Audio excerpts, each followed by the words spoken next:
ng bayan, maasahan anumang panahon. Magandang araw po sa ating lahat. Narito na ang update sa lagay ng ating panahon ngayong araw ng Lunes, January 6, 2024. Ngayong araw ay inaasahan na mas malakas ang pagbugso ng amihan, ngunit mababawasan naman ang mga pag-ulan sa maraming lugar sa bansa. Dahil nga sa northeast monsoon o amihan, asahan pa rin ang maulap na kalangitan na may mga pag-ulan sa may Cagayan Valley at Cordillera Administrative Region. Dahil nga dito, inaasahan na rin ang posibilidad ng mga biglang pagbaha at pagguho ng lupa, lalo na kung may mga katamtaman at minsan ay malalakas na pag-ulan.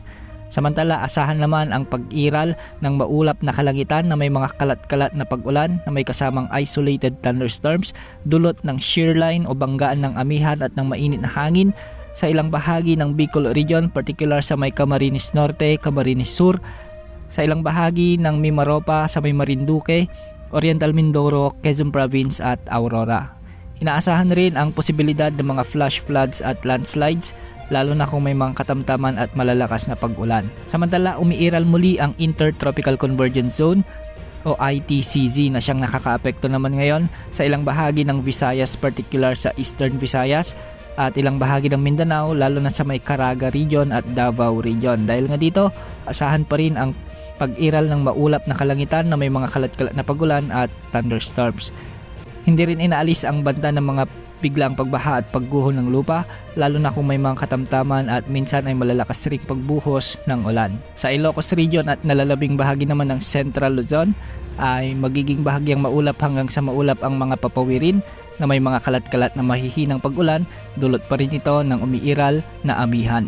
Sa Metro Manila at nalalabing bahagi ng Luzon ay magiging bahagyang maulap hanggang sa maulap rin ang mga kalangitan na may mga inaasahang pag-ulan at thunderstorms. Dulot naman ito ng mga localized thunderstorms. Sa nalalabing bahagi naman ng Mindanao at Visayas ay asahan din ang pag-iral ng Intertropical Convergence Zone, kaya makakaranas ang mga lugar dito ng bagyang maulap hanggang sa maulap na papawirin na may mga isolated rain showers and thunderstorms. Posible pa rin ang banta ng mga biglang pagbaha at pagguho ng lupa. Ngayong araw ay posibleng makaranas ng banayan hanggang sa maalong mga karagatan ang maraming lugar sa bansa, lalo na yung mga lugar na apektado ng amihan at posible ang hanggang 4 na metrong pag-alon.